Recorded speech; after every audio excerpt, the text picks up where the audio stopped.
All right. So let's talk about some of the things that Mr. Earl had to. What are some of the things he did to accumulate his wealth? Yep, right here. He saved money. Save money? Right on. It's a good one. He bought stocks in trustworthy companies that weren't going to go bankrupt anytime soon. Right. Bought stocks in good companies. He invested. Invested. There you go. What else we got? Yes, sir. One question is, but I know I know the answer. What are some of the things he did to accumulate his wealth? Saved him like $25 like every month or something like that. Yeah. What was he? What did he say about let your money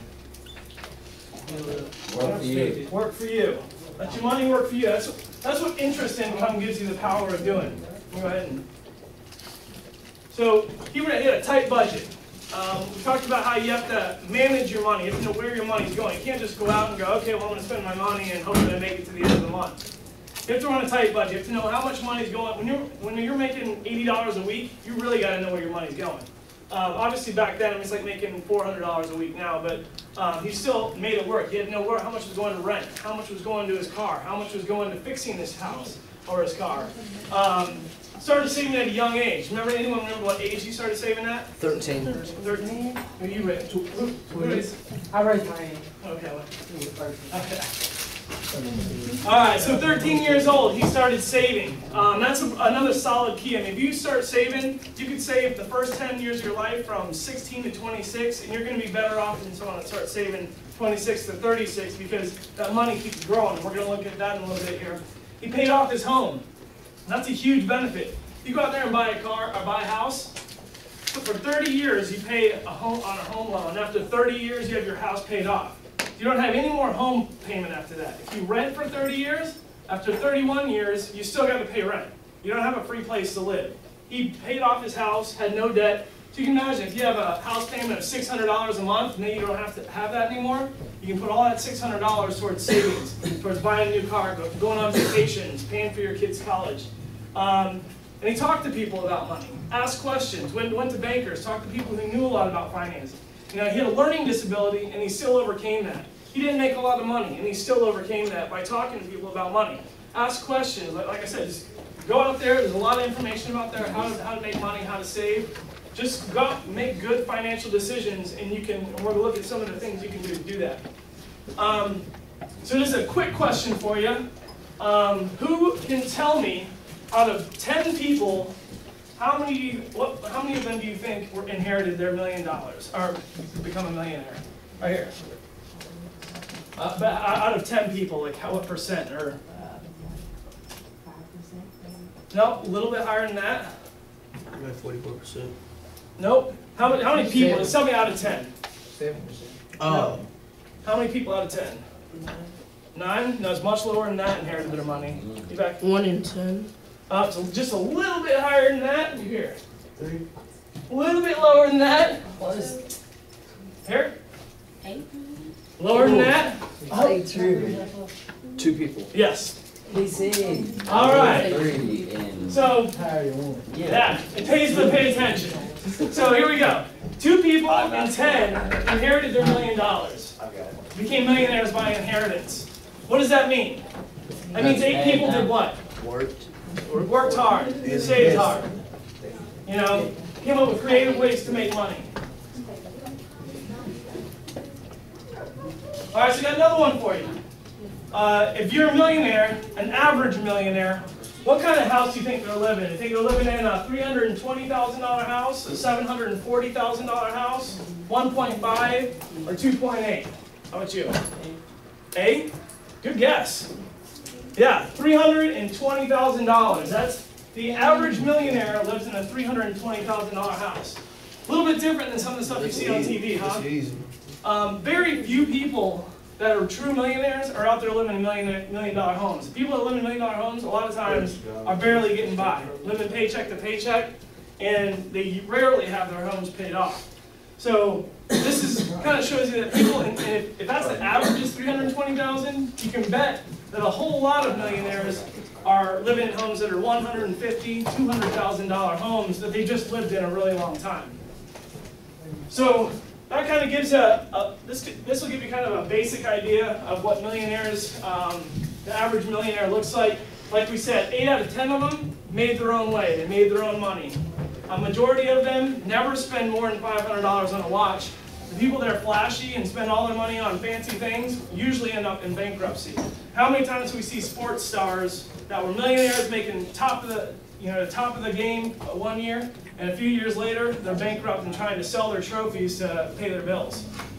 You gotta live frugally. Even if once you're at $1 million, you gotta live within your means. Most of them don't drive BMWs and fancy cars. 2 out of 3 of them start their own business. So this means you don't have to go out and get a good job necessarily. You don't have to go out and have the best education even. If you can go out and start a good business. It can be lawn mowing. It can be just going out and buy a van and shuttle stuff around, shuttle people around to and from the airport. I mean, that's how a lot of these companies started, with one person running people to and from places. 95% are homeowners. So you want to get to that point, you got to look long term. 30 years from now, you buy a house, you pay off your house, all that money starts going into your savings and your retirement. And most of them live in the same house for 20 years. That's because you're not moving around, not selling your house constantly, and it shows some sort of, stability. Not all of them have college degrees. And how many? This is one you rarely see anymore. Married to one wife their whole lives. How often do you see that anymore? But the average millionaire has one wife. Now, if you're a millionaire today and you get a divorce tomorrow, what are you the day after that? Broke. Darn near, right? You're a half millionaire. You got to start all over again because your wife's going to take 50% of that. So you got to be married to one wife long term. That's going to average out your money. An average person is 57. So again, sports stars, movie stars, these are the rare people. You've got very few of the Brad Pitts, the Kobe Bryants. I'd love it if all of you could go that route, but obviously not everyone can be the best sports and everyone can be an actor. So it's something you strive for long term. So that's why I start saving today. Do you know each one of you in here is expected to possibly live to be 90 years or more? They're saying you could even potentially be 100, 110 by the time you guys have grown up with the advances in healthcare and everything else and the accessibility to healthcare.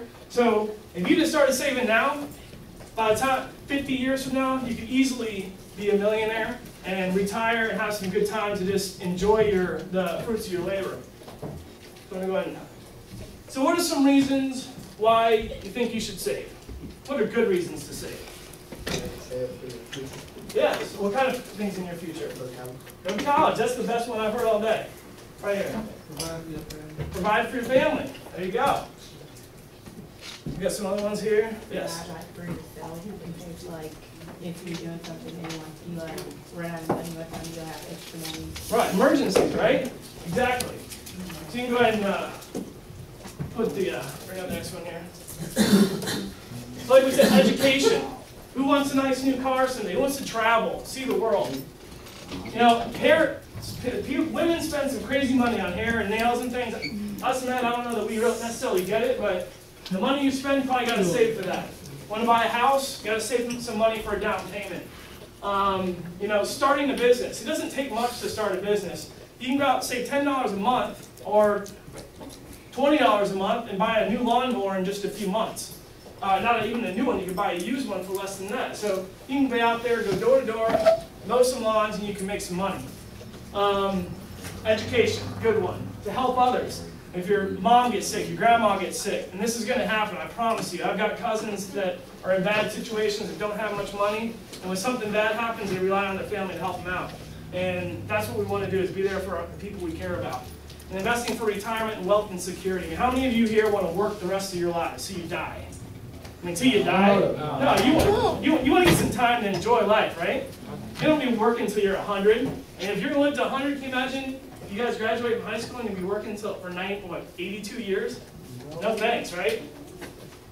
And another thing you can always do, this guy didn't save and he didn't buy Kung Fu lessons. So you want to make sure if you want to do something like Kung Fu, you want to do something fun, just save for it. Because then you don't have to look like a fool. All right, let's go to the... Hit it again. So which one one of these would you rather be? Consumed with debt, staying up late at night, trying to figure out how you're going to pay your bills the next day? Just feeling trapped. When I was going through my foreclosure, I had people calling me at 8 o'clock in the morning demanding money, telling me I was a loser, telling me I was broke, telling me I was no good. And I went to bed at getting ready for bed at 9 o'clock. The last phone call I got in the day was someone telling me I was a loser, I need to pay my bills. And I was like, man, I can't sell my house, I don't have a job, there's nothing I can do. So it was a really stressful situation. I learned from it, thank God. And now I won't have that situation happen again, but this takes time. This takes planning. Peace takes planning ahead for emergencies and those types of things. So we can go to the next. So you think you could sleep better if you had some money in the bank? Yeah? Good money in the bank? 20,000? 100,000? We'll get $1 million in the bank. So you can sleep pretty good. There you go. Now what if you owed 10,000 or 50,000? Can you imagine owing 50,000 and a guy calling me every morning, hey, I want my money, I want my money, I want my money. So it just keeps going up, and every day you got to pay more money. And you're getting late fees, and people calling you and telling you got to pay. It's not a very fun situation. All right, we can go to the next one. So this kind of goes over the power of interest. Interest, compound interest, which is what Mr. Earl was talking about, this is how it works. If you see the little bit of red down here, if you were to put $100, I looked at if someone from your guys' age bracket started putting $100 away, starting now essentially. By the time you're 61 years old, putting $100 a month away, that would put you at $54,000 that you would have invested. So of this $950,000 you would have saved, you've only put $54,000 in. The way that works is every year you put in $10. That $10 with 10% interest is now worth $11 a year from now. A year after that, you add another 10%, so $1.10. So it's $12.10. So this blue here is the interest on just the money you put in. This green here is the interest that you made on top of the interest. So that's how your money works for you when you're investing. You put a little bit in, and as people borrow it and use it to grow their businesses, you keep making more money with it. Very powerful example of how a little bit starting to save young. Now you can imagine if you're 40 and you're looking at this going, well, what do I do then? Because if you're only going to grow to be 90, or live to be 90, you're kind of behind the curve. But starting at your age, it's very possible. Even starting $25, $50 a month goes a really long way as you get older. The next one. So what kind of things do you think people could do that you've seen in your lives that they could do just to save a little bit of money here, a little bit of money there? What are some smart decisions you can make? Yep. Get a piggy bank. Get a piggy bank. Just save some money, right? Go to the bank and make a savings account. Okay. What are you gonna do to get money and put in that savings account? What kind of smart decisions can you make? Work, start a yard sale, and Yeah, there you go. You can start a yard sale, go out and sell some stuff to back here. Make a strict budget. Strict budget. I like that. And what kind of things are you gonna cut out of your life to have a strict budget? Like too many accessories. If you're eating out a lot, do you think that costs a lot of money? Yeah. And if you learn to cook at home, do you think that's something that could save you some money? Yeah. I mean, you can make a pretty nice peanut butter and jelly, or you can go to have a really nice hamburger somewhere. That's the easy route. Or you can make something nice, like saute some nice dinners, and it doesn't cost that much more than it costs a lot more to go and buy that somewhere. So you learn to do those kind of things, you'll save yourself some money, also provide something to do when you're hanging out with friends, cooking up some food. You don't have to go out and spend a ton of money. So let's look at some of the options. Soda alone, how many of you in here drink soda a lot? Coffee, anything like that, fancy drinks? Well, that alone, you can be spending $40 a month. You switch to water, that's $40 right there. How many people know someone that smokes? All right, well, tobacco. It's amazing how many people can't seem to save up money, but they go through $120 a month in cigarettes, right? Okay, they smoke redwood. Well, and that's pretty expensive too, isn't it? Right? And it also makes you lazy, so it's not a real good way to go. Not cooking out, keeping good credit. We're going to talk about that in a little bit as well. But essentially keeping your interest rates down. So when you do have to borrow money to buy a house or a car, you get a really good interest rate. Huge savings. If you can bike instead of drive, you can save a ton of money. You can become rich just not owning a car.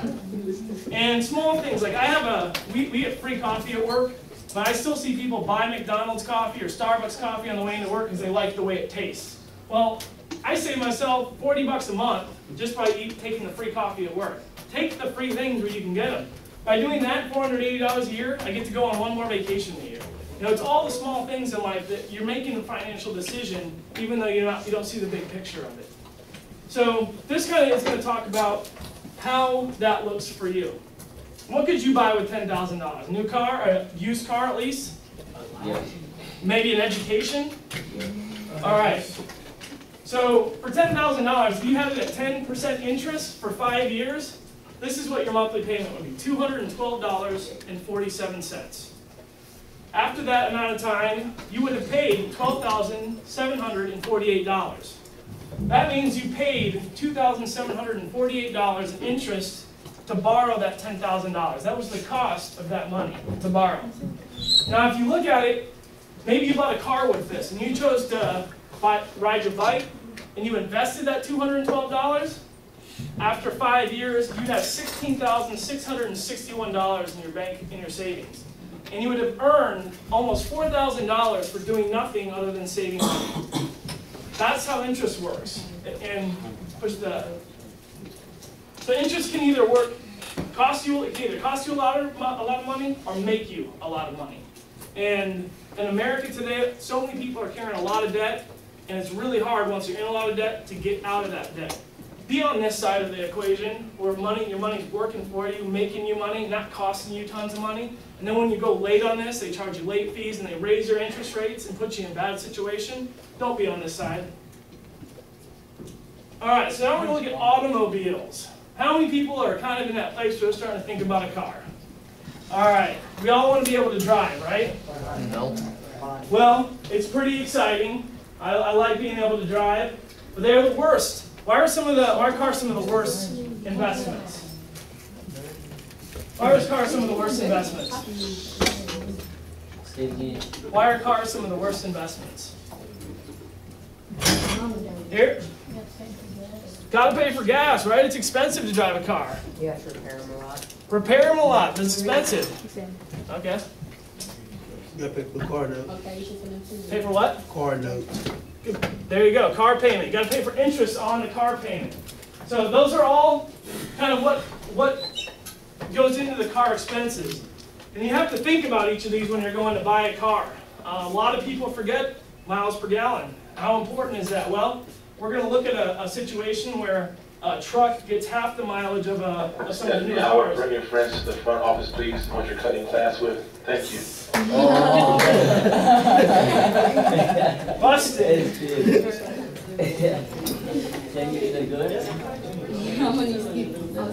Exactly.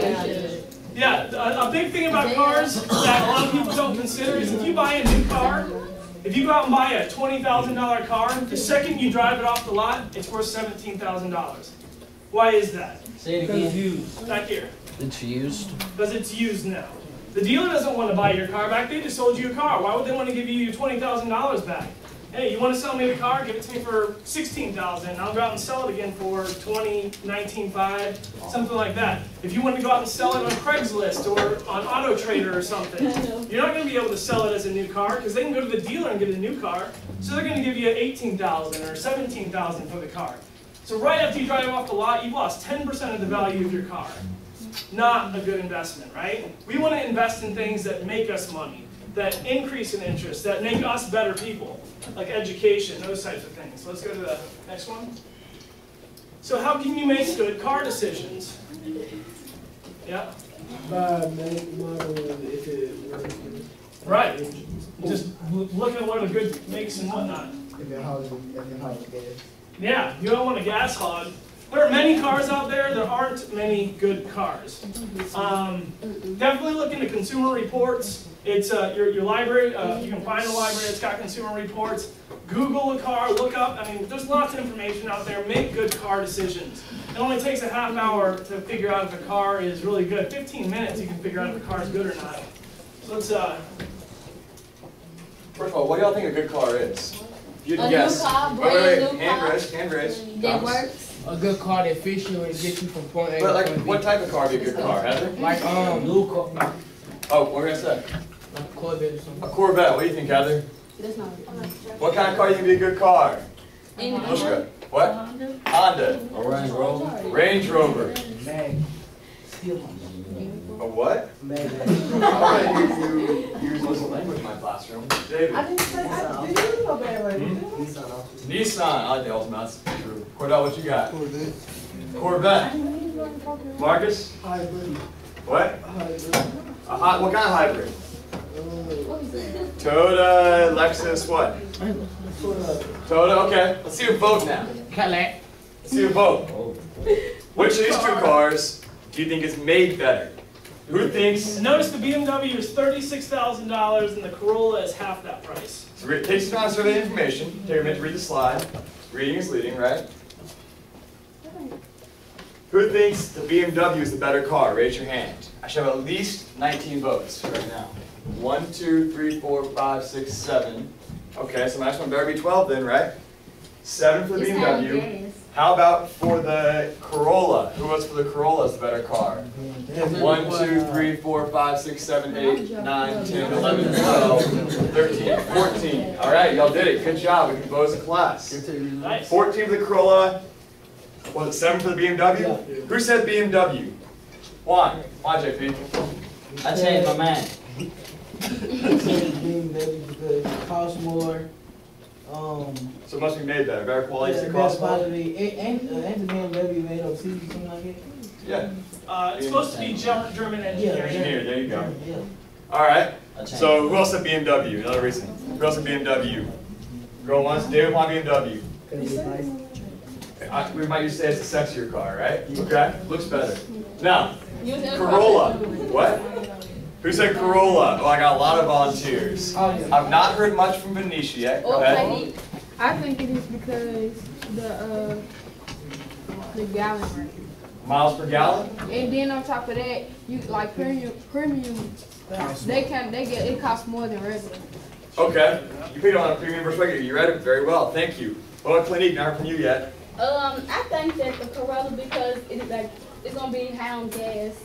I mean cheap on gas than a BMW because of the miles. Not to be Okay. What do you think, Thomas? it contains like more space for gas. More space for gas. Okay, a little bigger. Interesting. I want to hear from our resident expert, Mr. Mitchum, what he thinks and why. All right, well, I've driven Japanese cars for most of my life now. Hondas, Toyotas. My fiance, my lovely fiance back here, she drives a Toyota Corolla, and it gets over 30 miles per gallon. It's coming up on 100,000 miles, and it's never had any repairs. Now let's come over to this BMW. I've got a 2006 BMW I just did work on, $1,500 in repairs. It doesn't include brakes, it doesn't include tires, regular maintenance. It's just repairs on leaks and other problems it's got. Under 100,000 miles, at 96,000 miles, and it still needs $3,000 in repairs. At 96,000 miles. The Toyota Corolla, it should go to 160,000 miles before you have to fix anything in it. And if you have to fix anything in it, like let's take an alternator for example. An alternator in a Toyota Corolla, $600. Anyone want to guess what an alternator in a BMW can be up to? Back here? You just, sir. What's that? 1,000? Like $800 probably. It can be as much as 1,000. I've seen in a BMW 7 Series, they have a special water-cooled alternator.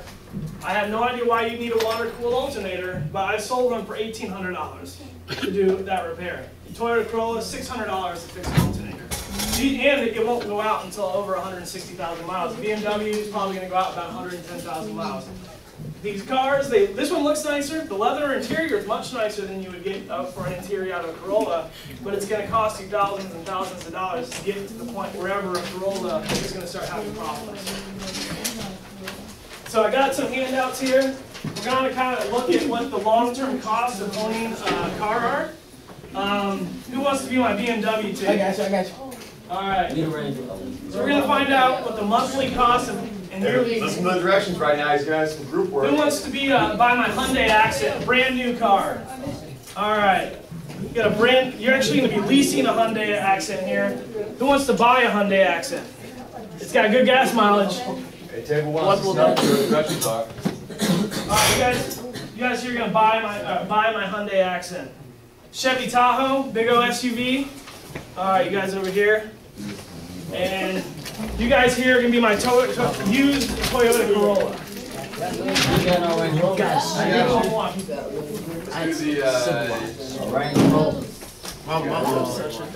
My auntie, she be driving. All right. So, right now, what you know what they're doing? You're all spotting your car. You can write on these sheets. So you're going to see, you're going to need a calculator. Let me quiet down real quick. Yeah. Ask not to speak over you for directions.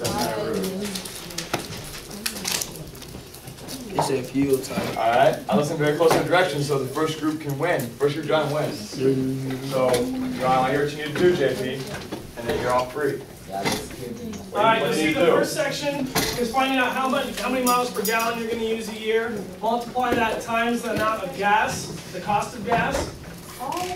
And you're going to figure out how much it costs to own that car for 5 years in gas. What's that? I thought we was bad. It should show you on there. You're going to take it shows 12,000 miles a year divided by how many miles per gallon you get. And then you're going to put in that number and multiply it by 5 to figure out how much gas it costs for 5 years. First group done, raise your hands. First group done, raise your hands. How many questions? You may run on the paper. And you can use your calculators or phones or... You got a phone? When you got a phone? You got a phone? iPods.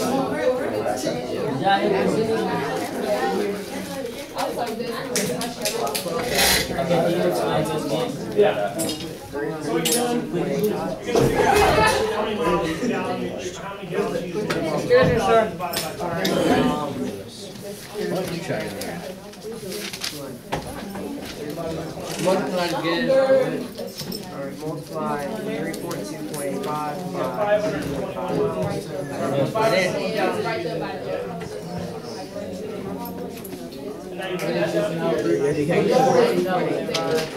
Mr. Marks, we're done.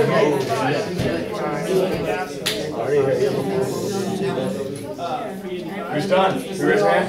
Y'all are done? You did the whole paper? No, you did the whole paper?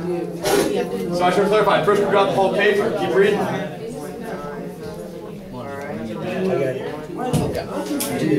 Okay. Don't do it again.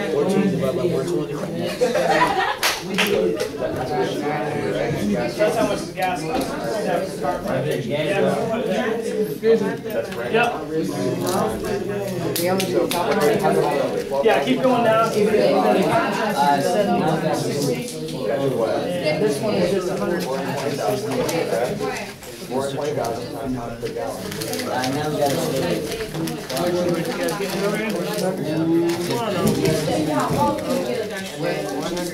Move, bro!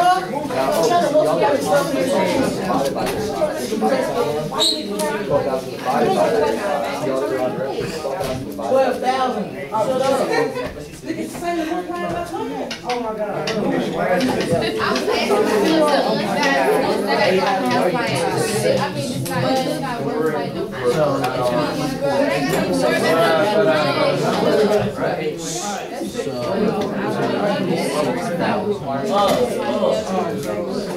Which one?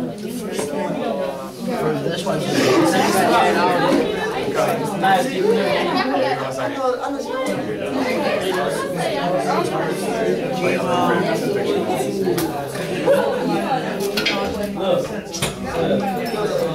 Everybody. I just did that car right there. I don't know which one to go to. And they had different cars. Like, first they did gas. Car payment.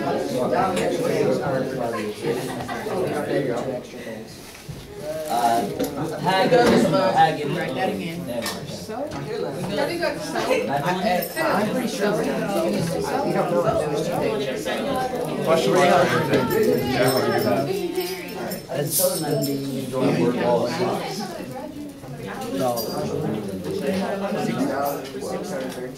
that's what I did. What we got? Should be. That's only $300,000. I just did 86 times. So it's No, y'all not. Y'all got that one.